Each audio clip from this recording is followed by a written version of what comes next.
Ben, ça a vraiment commencé un peu. Ben, je peux te raconter un peu. Ok, j'étais au cégep en art visuel à Québec. Puis j'avais un ami, il s'appelle Victor, c'est lui. Mon ami Victor, il trippait vraiment ses tatous. Fait que là, il a appris qu'une fille dans le programme avait une machine à tatou. Ça, il a demandé comme d'apporter sa machine à l'école. Fait que cette journée-là, on est comme allé dans le local du comité féministe. On a barré à la porte. Puis il a fait son premier tatou sur moi qui recevait mon premier tatou. Puis moi, j'ai fait mon premier tatou sur lui. Puis il a full trippé. Moi, j'avais trouvé ça cool, mais pas plus. Fait que lui, il s'est acheté une machine. Puis ses parents habitaient dans le centre-ville. So, c'était tout le temps chez eux qu'on allait comme avant le bar puis tout. Fait qu'on prenait quand même un peu de boisson. Fait que là, on avait des bonnes idées de tatou. Puis on avait une machine, fait qu'on les faisait. C'est ça la différence. Le monde a des idées, ils les font pas. Mais nous, on avait accès à ça. Fait que là, j'avais déjà un peu de monde qui me followait sur Instagram. Puis là, j'ai commencé à poster. Puis là, fait que là, le monde en voulait. Puis dans le fond, je pouvais pas tout le temps prendre sa machine. Fait que j'ai commencé à le faire en pause. Ouais, c'est là que ça a commencé. À Québec. Ça fait 4 ans, 4 ans. Mais 2 ans comme que je fais juste ça. Ben là, c'est sûr qu'une fois de temps en temps, j'ai des petits projets. Mettons, j'ai fait un peu de linge avec Maxime Blais. Là, ça faisait un peu d'argent aussi, là, mais puis une fois de temps en temps, j'ai des petites soirées dans un bar. C'est vraiment, ouais, là, c'est pas mal le seul revenu. Mais, ouais. Je savais, quand j'étais petit, là, que j'allais faire de quoi avec le dessin. Comme je savais pas ça allait de quoi, là, puis finalement, ça a bien fait. J'ai tout le temps dessiné, j'ai jamais arrêté.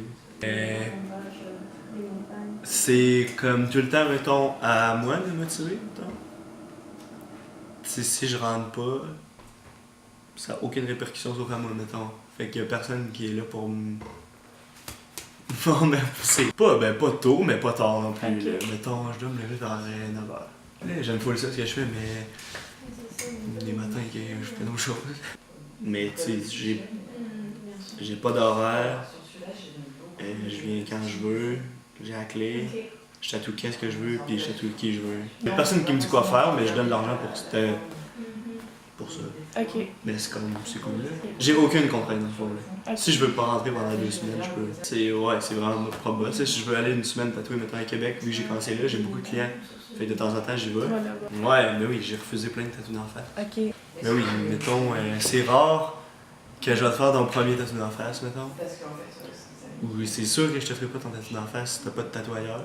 Puis il y a comme des étapes à suivre, là. Tu te fais pas une main si t'as pas le bras. C'est fermer des portes à quelqu'un, mettons. Non, c'est vrai. Mais j'aime mieux pas avoir ça sur la conscience. Puis même, je dis oui, tu sais, comme souvent, beaucoup de choses avec la personne, là, tu sais, dire que faut que ça sur l'ami, Ouais. tu sais, c'est comme, c'est important, là.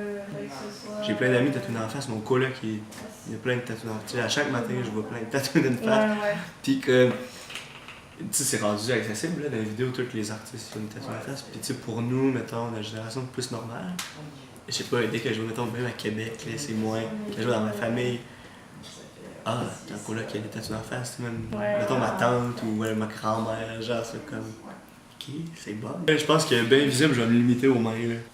Je suis capable avec une machine, là, mais ils sont pas mal plus beaux en poke. Plus à l'aise en poke parce que je vais en avoir fait, je sais pas, mais. non, mais c'est vraiment pas bon de faire ça chez vous. Je conseille pas ça. C'est dangereux. Je dis ça, mais j'ai pas de leçon à donner, c'est même j'ai commencé moi aussi, mais comme. C'est vraiment pas une bonne idée, puis c'est vraiment facile de pogner une infection. Il y a la contamination croisée que t'appelles. Que mettons, il reste un peu de sang de quelqu'un ou de. Tu sais, c'est dégueulasse. Le conseil que je donne, c'est de pas faire ça si t'as pas appris comment. Ou sinon, ne prends pas de langue de Chine. Comme je pense quand même que quand tu vas te faire tatouer, attends-toi à avoir mal puis chiale-le-moi un petit peu. Là. Mais c'est sûr que je trouve que c'est idiot quelqu'un qui juge quelqu'un à cause de qu'est-ce qu'il y a de l'air. C'est sûr que quelqu'un est tatoué d'en face. Mettons, le regard des gens va changer. Puis c'est hot qu'il reste encore des moyens d'être un bizarre en 2018. Ben c'est quand même vraiment plus accepté qu'avant. Là. Moi, j'ai un oncle là, qui est tout tatoué, là, mais qui a comme 70 ans. Puis il a fait ça, il a comme 40 ans. Puis ça arrête là, puis il a porté des gens à manche longue toute sa vie. Il y avait des compagnies, je crois, puis tu sais, il y a des contrats qu'il n'aurait pas eu à cause qu'il y avait des tatous. Mais nous, c'est rendu normal. Tout le monde a des tatous. Mais tu sais, dans le coup d'en face, c'est sûr que dans le moment, tu verras jamais un juge avec un tatou d'en face. Tu te fermes des portes, un tatou d'en face, c'est sûr. Si tu veux assumer la marginalité, tu le fais, sinon.